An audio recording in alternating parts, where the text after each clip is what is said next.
edu.insight पर आप सभी का स्वागत है। मैं हूं डॉक्टर सीमा परिहार और आज के इस अंक में हम बात करने वाले हैं आईने अकबरी के बारे में। आईने अकबरी अकबर के दरबारी इतिहासकार अबुल फजल का एक बहुमूल्य ग्रंथ है। इसे 1598 ईस्वी में अकबर के शासनकाल के 42वें वर्ष में पूर्ण किया गया था। ये अबुल फजल द्वारा लिखे गए प्रसिद्ध ग्रंथ अकबरनामा की तीसरी जिल्द थी। आईने अकबरी का मुख्य उद्देश्य अकबर के साम्राज्य की एक ऐसी तस्वीर प्रस्तुत करना था जहां एक मजबूत सत्ताधारी वर्ग सामाजिक मेलजोल बनाकर रखता था। इसे शाही नियम कानून के सारांश और साम्राज्य के एक राजपत्र यानी कि गजेटियर्स के रूप में संकलित किया गया था। इसका 3 खंडों में अंग्रेजी अनुवाद भी किया गया था। प्रथम खंड का अंग्रेजी अनुवाद हेनरी ब्लॉकमैन ने 1873 ईस्वी में कलकत्ता में किया था। इसके 2 अन्य खंडों का अंग्रेजी अनुवाद एच.एस. जेरेंट ने 1891 ईस्वी और 1894 ईस्वी में कलकत्ता में किया था।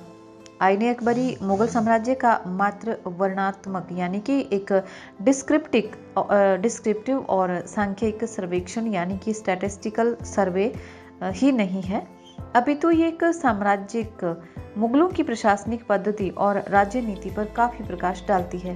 इसमें अकबर के दरबार प्रशासन, राज्याधिकारियों, सैन्य अधिकारियों, राजस्व के स्रोतों, अकबर के सूबों के भूगोल और आंकड़ेबद्ध सूचनाओं, समाज के साहित्यिक, सांस्कृतिक और धार्मिक रिवाजों का वर्णन, हिंदू धर्म दर्शन और मुस्लिम संतों का विवरण भी दिया गया है। निसंदेह आईने अकबरी अकबर के शासनकाल के दौरान मुगल साम्राज्य के बारे में बहुमूल्य सूचनाओं की खान है।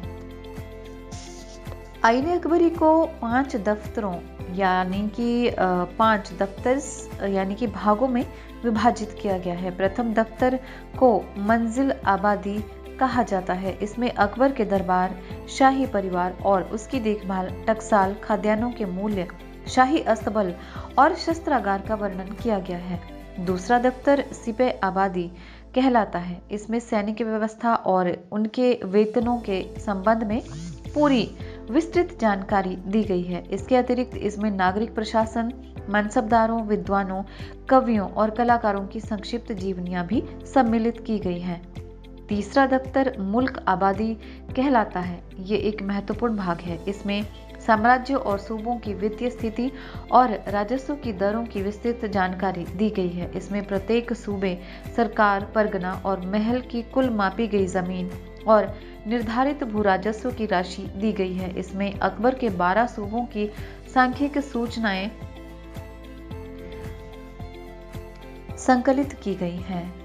इसमें सभी सूबों और उसकी अन्य इकाइयों की भौगोलिक स्थलाकृति एवं आर्थिक तस्वीर प्रस्तुत की गई है। आईने अकबरी सरकार के संबंध में उल्लेखनीय जानकारी प्रदान करती है। इसमें दी गई सूचनाएं तालिकाबद्ध यानी कि क्रमबद्ध ऑर्डर में है। प्रत्येक तालिका में 8 खाने हैं जो हमें जानकारी देते हैं महल की, किलों की, अराजी और जमीने पायमूद यानी कि मापे गए प्रदेशों की, यानी कि जिन भी प्रदेशों का मेजरमेंट किया जा चुका था।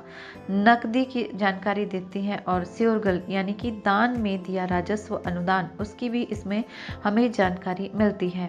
जमींदार एवं जमींदारों की जातियां, उनके घुड़सवार, पैदल सैनिक जिन्हें कि वो प्यादा कहते थे, एवं हाथी आदि की जानकारी भी दी गई है। वास्तव में ये भाग उत्तर भारत के कृषि समाज की वास्तविक तस्वीर प्रस्तुत करता है।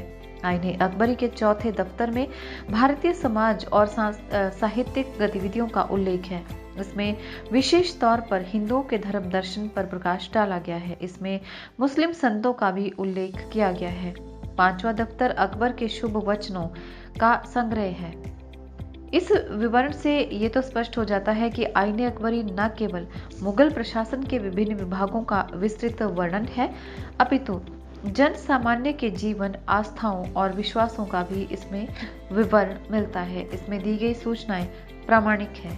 अबुल फजल ने इसकी पांडुलिपि को 5 बार संशोधित किया था। उसने मौखिक बयानों को किताब में दर्ज करने से पूर्व उनकी अन्य स्रोतों से वास्तविकता जानने का प्रयास किया था। उसने सभी आंकड़ों को अंकों के साथ शब्दों में भी लिखा ताकि कम से कम गलतियां हों। अबुल फजल द्वारा जो सांख्यिक आंकड़े दिए गए हैं वो निस्संदेह उसकी एक महान उपलब्धि मानी जाती थी। निस्संदेह यदि हम आईने अकबरी को उपयोगी सूचनाओं का विश्वकोश भी कह दें तो इसमें कोई अतिशयोक्ति नहीं होगी। उसकी ये सूचनाएं आने वाले इतिहासकारों के लिए बहुमूल्य सिद्ध हुई हैं। Doctor A.B. पांडे ने आईने अकबरी के संदर्भ में कहा है, आईने अकबरी सरकार के संगठन एवं लोगों के दर्शन और साहित्य का इतना विस्तृत विवरण देती है जितना कि मध्यकालीन इतिहास लेखन में कहीं और नहीं मिलता। इसमें कोई संदेह नहीं है कि आईने अकबरी में कुछ कमियां भी थी। सभी सूबों से संबंधित दिए गए आंकड़े एक ही प्रकार के नहीं हैं। उदाहरण के तौर पर जहां अनेक सूबों के लिए जमींदारों की जाति से संबंधित विस्तृत सूचनाएं दी गई हैं, वहीं बंगाल और उड़ीसा के लिए ऐसी सूचनाएं एकत्रित ही नहीं की गई। दूसरा, जहां सूबों से लिए गए राज्यकोष आंकड़ों की विस्तृत जानकारी दी गई है, वहीं उन प्रदेशों में वस्तुओं के मूल्यों एवं मजदूरी पर बहुत कम प्रकाश डाला गया है। कीमतों और मजदूरी की दरों के बारे में जो आंकड़े दिए गए हैं वे साम्राज्य की राजधानी आगरा एवं उसके इर्द गिर्द के प्रदेशों से लिए गए हैं। स्पष्टतः देश के अन्य प्रदेशों के लिए ये आंकड़े अप्रासंगिक हैं। तीसरा, इसमें जोड़ से संबंधित कई गलतियां पाई गई हैं। हो सकता है कि नकल उतारने के समय ये गलतियां अबुल फजल के सहयोगियों ने कर दी हों। सामान्य तौर पर ये गलतियां मामूली सी हैं और इनका कोई फर्क नहीं पड़ता। इतिहासकार आईने अकबरी में दी गई समस्याओं से निपटने के लिए उन स्रोतों का प्रयोग जरूर करते हैं जो मुगलों की राजधानी से दूर के प्रदेशों में लिखे गए थे, ताकि आईने अकबरी को ऑथेंटिक पाया जा सके। इनमें 17वीं एवं 18वीं शताब्दियों के गुजरात, महाराष्ट्र और राजस्थान से मिलने वाले दस्तावेज सम्मिलित हैं। इनमें सरकार की आय से संबंधित विस्तृत जानकारी दी गई है। इसके अतिरिक्त ईस्ट इंडिया कंपनी के अनेक दस्तावेज भी हैं जो पूर्वी भारत में कृषि संबंधों की महत्वपूर्ण जानकारी उपलब्ध करवाते हैं। इनमें हमें किसानों, जमींदारों और राज्य के मध्य उत्पन्न झगड़ों और किसान राज्य को किस दृष्टिकोण से देखते थे और राज्य से उन्हें किस प्रकार न्याय की उम्मीद थी, इन सभी बातों की महत्वपूर्ण जानकारी प्राप्त होती है। तो श्रोताओ, edu.insight पर आज बस इतना ही।